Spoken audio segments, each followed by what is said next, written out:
Almost exactly a year ago to the day that this video is dropping, I was in the hospital from stress over payroll that had lasted for months because 2024 was brutal. You want to know just how brutal? I'll tell you how brutal, because today we're going to get into how I make money as a content creator in France. So there are some very specific, like, cross-cultural and also international. I own a couple of companies in 2 different countries, and I have like 3 accountants. It gets very complicated. We won't get into the nitty-gritty of that, but I will tell you how much money I make, how much money I spend, how much money that means I actually make and take home. And maybe you'll question your life choices too. If you're a content creator, I hope you know that you're not alone. Basically, the reason that I want to make this video, it is part 3 in a long, stretched out 3-part series of how I make money. There will be a part 4 follow-up on how I spent the most money I've ever spent in one fell swoop. That's coming later. But before we get to that, how does one make money as a content creator? How do you make money when you're living abroad, when you're living in France? I can't get into all the details of all those things, but I can tell you my story. If you want to go back to the first part of this series, I will link below. It involves leaving the US with a bunch of failed projects, going bankrupt, and starting from scratch. Part 2 is surviving, building a business in France, which who knows if I still will, but so far, knock on wood, I've made it this far, and I'm still alive, which is very good, despite the French government's best efforts to undo that, which there are new developments in that I can talk about in this video. That's part 2. Down below, and then this one is how I make money as a content creator, which, if you're an aspiring content creator or you're a fellow full-time creator who just wants to see how much better than me you're doing, this is your opportunity today. And of course, just to pull the curtain back a little bit, because this industry is very opaque when it comes to negotiating deals, when it comes to where money comes from, where it goes, and every creator's story is different. Your story is going to be different than mine, not because I'm anything special, but because everybody that goes through this path does it a little bit differently. And I actually have gone a very different route than the vast majority of creators. More than, like, I think 70 to 80% of creators start off with sponsorships being their main source of income, especially when they go full time. Sponsorships were not a thing for me until later in the game. So let's get into those details. Part 1 is going to be about income. Part 2 is going to be about expenses. Part 3 is going to be lessons learned, things I wish I knew, things that I'll be changing as I go forward. And I mean, just even digging into this, into the numbers, is always a very harrowing but somehow encouraging experience. I'm going to dive right into my chiffre d'affaires, which I'm going to point, this is my French reporting. I think I can show you a screenshot of this just so you have an idea of the exact numbers from 2023 and 2024. You're going to also see a big dip. CNBC did a piece on me, I'll put below, on my 2024 numbers, which was a humbling experience because 2024 was a massive drop, as you can see from these numbers. If they don't make sense to you, 2023, I made 152,000 euros just over, and in 2024, I made 112,000 euros. Now, this is gross. Not gross like disgusting, but this is top line revenue that I made before taxes, before expenses, before anything else. The line below it, you'll see, are my expenses. In 2023, I spent 131,000 euros, and 2024, I spent 88,000 euros. It's the first time I usually don't film with the screen next to me, so if I look a little distracted, it's because I'm looking at that, so I can give you exact numbers. Ironically, I profited, or I took back a little bit more in 2024 than I did in 2023, which is probably because I had to end up taking out some personal loans in the United States to cover my ass here, but we'll get into that a little bit more later. We can talk now a little bit about 2025. 2025 has been a reclamation year. I think we're back on track to be about where 2023 was, but everything fluctuates a lot as a content creator. And there are certain things that are more consistent. Patreon, thank you if you're a patron of mine, is generally fairly consistent. It has been slowly going down. The peak of my Patreon earning times is when I'm vlogging daily. It just fits. It's the only way I've ever really figured out how to make Patreon work very well for my channel. But Patreon is also how I first became a full-time creator. So in 2018, I've been vlogging daily for about 2 years. I finally put in the effort in that second year to, like, consistently plug Patreon, and it slowly grew to the point that I was able to quit my job. When I started earning $2,000 a month, that was the goal, $2,000 a month, and I would quit. As I don't have to pay rent, and I had just gone bankrupt in the United States, so I dislodged a significant portion of debt. That was something that was actually feasible for me to do. I wasn't making much. Paris is a very expensive city, so, like, going out and making the content that I was making, it was where all my money went. I basically just spent it on on museums and experiences, travel, food, that kind of stuff to make the best videos that I could. And that steadily drove me towards burnout, but that's a story for another time. But just so you know that like Patreon has been a huge part of my life that has absolutely changed my life. And it is still a very important part of my income. I didn't break down the income percentages here. Oh, I should probably do that pretty quickly. Okay, this equals... You wouldn't think that being a content creator would involve so many spreadsheets, but we have an ungodly number of spreadsheets. Oh, that looks about right. It gets very tricky as well because I earn in dollars and in euros, and then the conversions based on the rates change everything. So these numbers are going to be as accurate as I can make them in trying to present this stuff. The numbers shift really wildly. Like my top month in 2025 has been March, when we made just over 17,000, exactly 17,335 in income. And then our bottom month was in February, where we earned 10,400. So it's a pretty big swing between 10,438 euros and 17,335 euros. That's a significant swing. Average monthly income, I averaged all the income in 2025, is 12,417 euros. And we'll get into the expenses here soon. Because this is the thing that I've always felt really insecure about, is like sharing these numbers just to be like, wow, he makes a lot of money. Before you understand that I actually spend most of this money to keep on the business, not on my lavish surroundings, as you probably have already surmised. I ended up picking June because June and July actually were the only 2 months that I was in the red so far this year, which is very good because last year was really rough. As you can imagine, my income dropping by about 30% from 2023 to 2024 was incredibly stressful, very difficult. I ended up taking on some loans to cover the difference, to pay my people because I put them first, and I didn't pay myself for months. And it would have been really hard if I didn't have a stable foundation to go and talk to somebody throughout all of that. Which is why it's really fitting that the partner of this video provides exactly the service to help you find someone to talk to in stressful times like this through therapy. BetterHelp is a platform that'll help you to find that person. One of the best things about BetterHelp is that it will connect you with a wide variety of specialists, and they don't penalize you if you hop from therapist to find the right one, because as you may know, it can be very difficult to find the right person to talk to on the first try. I got very lucky in my therapist here in Paris. I found her early on in my search, and I've been with her for 5 or 6 years now, and it's been an incredibly life-changing experience. If I didn't have that stable base of my therapist to go back to in the midst of the incredible stress that I have faced in running this business over the last 8 years, I don't know where I would be today. So having somebody to process with, to let you know it's going to be okay, that you are okay, and that you're going to be okay, is invaluable to me. And that's why it's really cool that, as we're talking about sponsorships, BetterHelp is here to offer you 10% off your first month if you use the link below, betterhelp.com/jswanson, to go find yourself a therapist. I really appreciate the support that they've shown me over the years. They've been here for a really long time, and using that link below not only will hopefully help you in the long run by finding a great therapist to work with, but also helps support my channel, which I can use all the support that I can get. Income, as we've seen, can fluctuate wildly year over year, and that's what I'm really working on trying to shore up. One of the reasons is because I didn't actually take sponsors for a lot of 2024. 2024 was a big slowdown because the Olympics were coming, and we saw a huge drop in like guide sales and everything else, but also because a lot of my production energy went into Paris in my pocket, building up a social media business, basically. I knew that it was going to be tough going in, and I've already shared that story before, but I didn't realize just how tough it would be. And one of the big lessons I learned is don't stop taking sponsorships. Production on YouTube has to continue. I am a YouTuber first, after all, at this point, with all the content that I'm creating, and dropping sponsorships for a period of time, and also dropping video production, so AdSense went down, was brutal. The 5 main ways that you make money as a YouTuber are going to be memberships, affiliates, sponsors, AdSense, and like sales of whatever merch you might have on hand. I have all 5 of those running, and so on those, in the month that I picked here with June, I earned $3,800 from Patreon, $800 from affiliates, $2,800 from AdSense across Paris in My Pocket and my personal.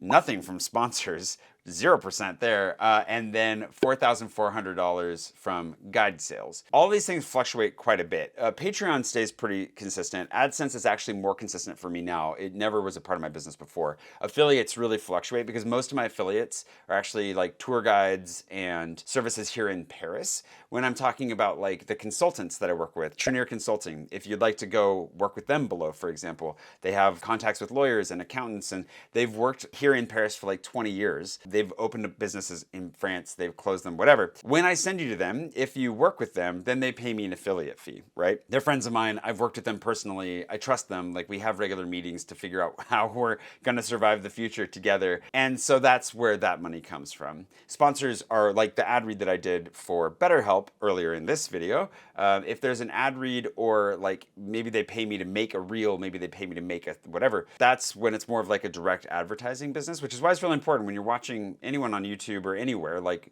it is an advertising business ultimately, right? And then guide sales are my form of merch right now. We would like to expand that. We've toyed with other things, but like my guide to Paris is the like easiest and most valuable thing that I can sell pretty quickly. And so it made up about 37% of my revenue that month. If you get sponsors up, like, let me just change this to see what it would change it. If I add, let's say, $3,000 in sponsorship, that evens that out a little bit to be like 30% guide sales, 20% sponsors, 19% AdSense, 5% affiliates, and 26% Patreon.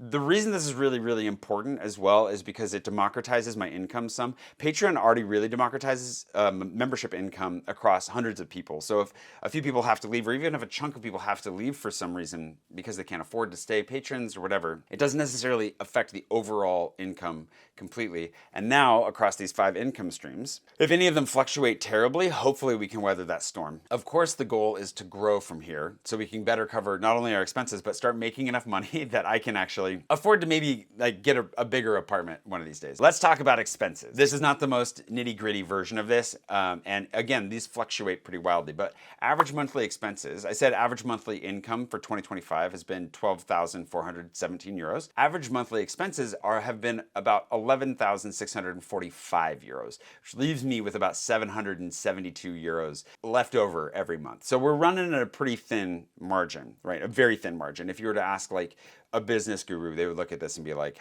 what are you doing with your life? We can talk a little bit more about that too in the lessons learned section, because there's a big difference between opening a business that you don't need to live off of and opening a business that you do need to live off of.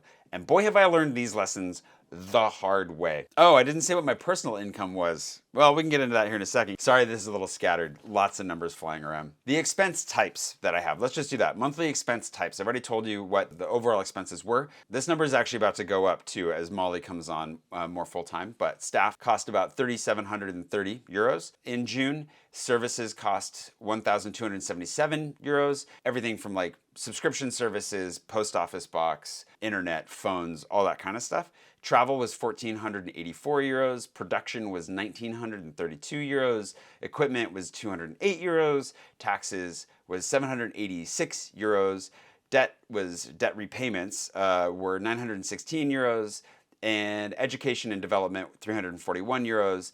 And I paid myself about 2,000 euros. I say about because also what gets confusing in this is that my personal payment, my business is basically a pass-through entity. So all the income is seen as my income.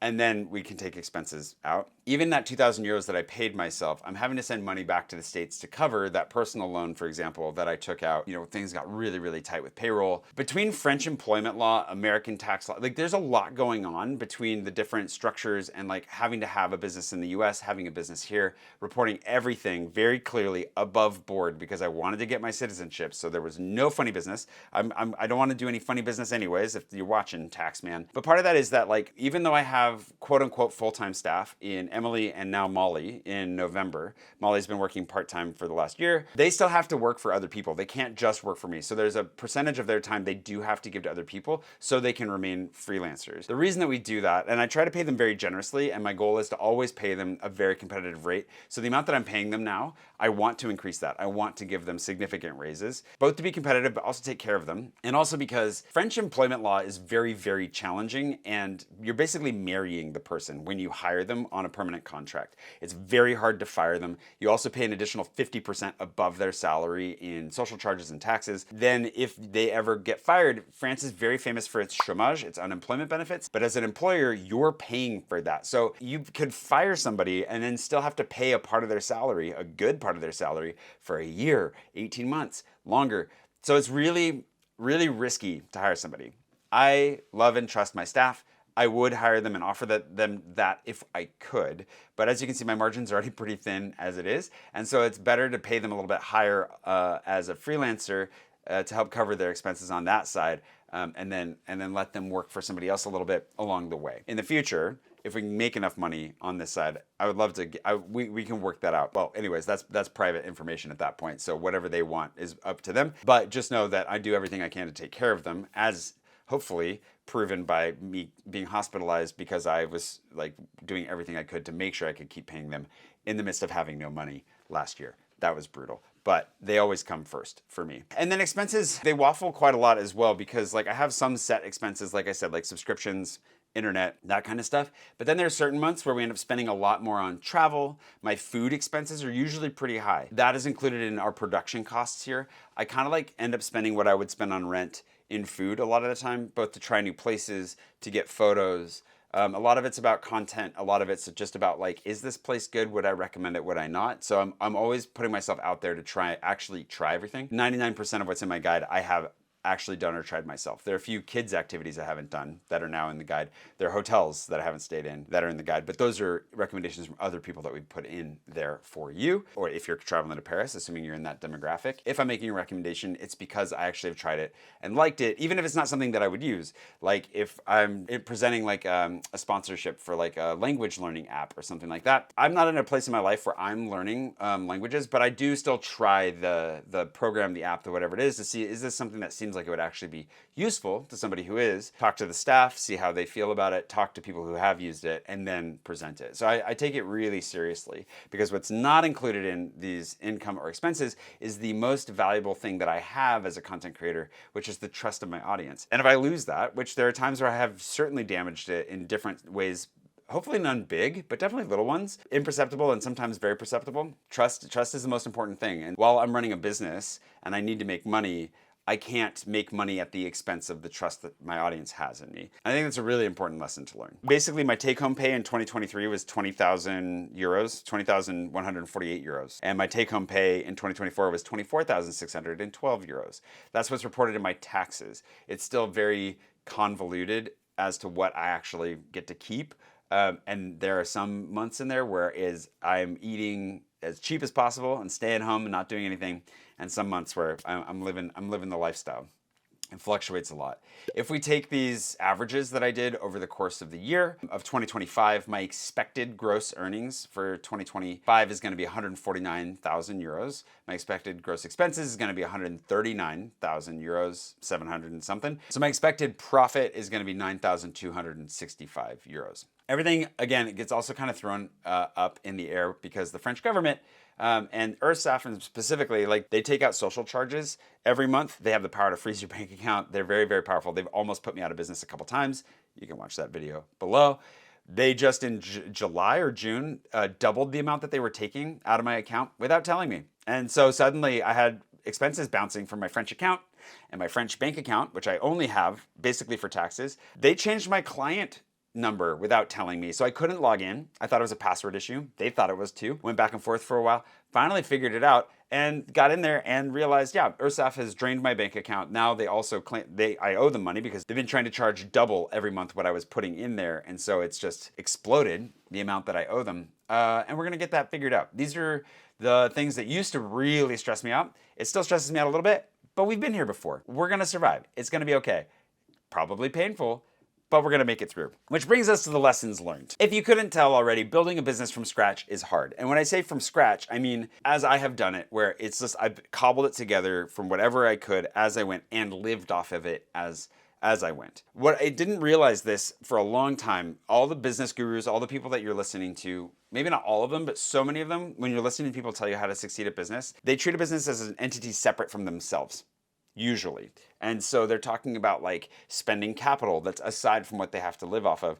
And to make a business profitable, to have more money coming in than is going out every year, it can be a few $1,000s. It can be something small that they don't have to live off of, but all their staff are paid, everything's working, and it's up and operational. And then in that mindset, they're looking at selling that business down the line. They're going to make their money probably some other way than by taking money directly out of it. That's a luxury that you don't have if you have to live off of it. And I didn't know that. So I felt pretty shitty. I thought that I was really failing at business for a long time before I realized, oh, no, I'm having to live off of this. Like, there's no extra here. So like the profitability of it, questionable at best. And so I'm proud of myself for getting to where I'm at now. But not knowing that for a long time, maybe that makes me really ignorant, but I didn't realize that people have families that'll support them. People have spouses that will pay the rent for them while they're building a business. People have inheritances or like whatever that they put into making this business work. And that's a risk that's way less risky than literally putting your own life on the line, which is why I ended up going bankrupt out of that ignorance before. I was deeply ashamed of that until I learned and grew, and now I'm like, no, I'm actually proud of myself for taking the risks that I've taken. Help is also necessary. This is a tie-in to that one, but hiring people is so important, and managing them well is very important. Trusting people is very important, but you can only grow your own business so far, and you can only do so much. And being a content creator is already like 5 jobs in one. It's very, very challenging. I think anybody that thinks it's easy money should go out and try and do it for themselves and see how they do. Obviously, if you crush it and it turns out to be easy for you, please send me all that you've learned so that you can, I need to learn more. I feel like I'm behind the curve, I can say that much. But one of the big things is like offloading work. Like Emily, my assistant, loves doing all kinds of stuff like these spreadsheets that I would rather not do if I can help it. Molly loves doing the social media side of things, the scheduling, the strategizing, also the analytics. These are things that add so much to my universe and that are going to help me grow so much more that I wouldn't be able to do alone. Also, one of the most important things I've ever learned is that people make the business. Your business is the people that are working in it. This is why I would never replace them with AI, which we can talk about that another time. Sure, AI stuff can be tools you can use, whatever, but like, what's the point? Like, I want to spend my time with good people and I want them to stick around. And that's also a huge part of why I want to treat them as well as I can. Back to the debt though, and like putting everything on the line, don't over leverage yourself if you can help it. I've done everything really the hard way. I've really been bullheaded about it. I've taken huge risks. But I would say like if I were to do it all over again, I would try to find a way of saving a little bit more money, finding a more stable path, and slow rolling it for a while. I don't know in the current landscape as far as content creation goes, how possible it is. The competition is getting so much higher. The output, like I put out like 40 to 60 reels a month, depending, between my brand, Swanson, and Paris in my pocket. That is not something you can do by yourself, and it does cost a chunk of money. Like a lot of the staff fees in here are baked in with freelance editors, and then Emily and Molly are helping to schedule all this and deal with DMs and all kinds of things. So the scale that you end up getting to, and now that that machine is built, how do I get back to making more YouTube videos? All of this, it's a lot, and it's one way of doing it. There are other people that focus on just doing one thing, doing it well, and maybe they don't need so much help. If you're gonna look at somebody like Casey Neistat, he doesn't even work well with others. So like there are people that can really crush it by themselves by focusing on what they're really good at. But most of those people also are in a really good place to do that, and they're not having to juggle all other balls. They're able to focus on the one thing that they do. Again, it's really important to know that so you're not comparing yourself with people who have a huge leg up on you. The way that I was raised, you did everything you could to avoid paying taxes. So that meant like, oh gosh, we have money left at the end of the month, or more likely at the end of the year, depending on your tax structure. We need to spend that so we don't end up paying taxes. And I think that that's ultimately kind of foolish. I think the goal really should be to make so much money that you just hand some of it over to the tax man and you're happy with it. And that's more the mentality I'm shifting towards. And I do need to, I've never been money motivated, which is what makes all this really funny. And I do need to make more money. Like if I'm going to, this business is kind of like at the place where we don't need to put too much more into it. Like it can basically be fairly stable. There's some areas where we're going to have to, it'll always grow. Like expenses always grow, it feels like. But there's room now to earn more that I can just take as a person so that I can afford to at least rent an apartment, maybe buy an apartment. And also the real hope is that we make even more on top of that so we can reinvest it into big, cool projects. Again, not putting everything on the line, but earn a chunk of money that we can then take and put into some projects that I'll be talking about more in the future. But things I've always wanted to do that cost a lot of money that like, it's not worth taking the risk to do it piecemeal as you go. I've said this many times and I'll say it again, business failures are not moral failures. The failings that I've had in business in the past that led me to end up declaring bankruptcy because I'd put myself on the line. It was a personal bankruptcy, not a corporate bankruptcy. I used to carry a lot of shame with that. And I also used to carry a lot of shame with not being like more successful farther along in my life. There were a lot of comments, there's still comments that get made about this sometimes. They don't affect me anymore, but a lot of people used to say things like get a real job, grow up, start paying rent, which is just bad financial advice in general. Avoid paying rent at all costs. There was a lot of that stuff mixed in, and it really hurt me because I was carrying some shame. And the reality is that those failures, I have personal failures that I have felt guilt over, shouldn't carry the shame. I've had to make my apologies. But on the business side, if you fail, at least you tried, and you need to learn and just keep going. Don't let it be a reflection of your value as a person. And finally, French accountants, if you are doing this in France, French accountants are a formality. You keep your own books. I've gotten screwed by 2 French accountants who made massive mistakes. Keep your own books, ask a lot of questions, do a lot of research, and test your accountants on what you do know before getting into bed with them. Because they're a huge expense. Like, you go from not having to pay for an accountant when you're a freelancer to all of a sudden this massive 5,000-6,000 euro per year expense. Definitely put in the research. Thanks to Lucy Sansom, today's patron producer, and all my patrons for making this possible. Hopefully you understand now how significant Patreon has been to my business, to my life as a whole, and continues to be a very significant part of it. I want to continue to add as much value as I can to my patrons. I'm going to be coming back with some fun new stuff here soon, including now you have access to my top 20 in Paris through Mapster, which I've never done before. So you can find my top 10 coffee shops, my top 10 everything else, and then all my recommendations in London, the UK as a whole, and around the world. I'll keep adding more as I travel. You can only get that through my Mapster, which you can only get by becoming a patron at the Wanderer level and above. And that's how you end up in these credits as well. Thanks for watching. If you're out there and you have any questions about being a content creator, leave them in the comments below. I'll try to get through those. And yeah, hope you're having a great day out wherever it is you are.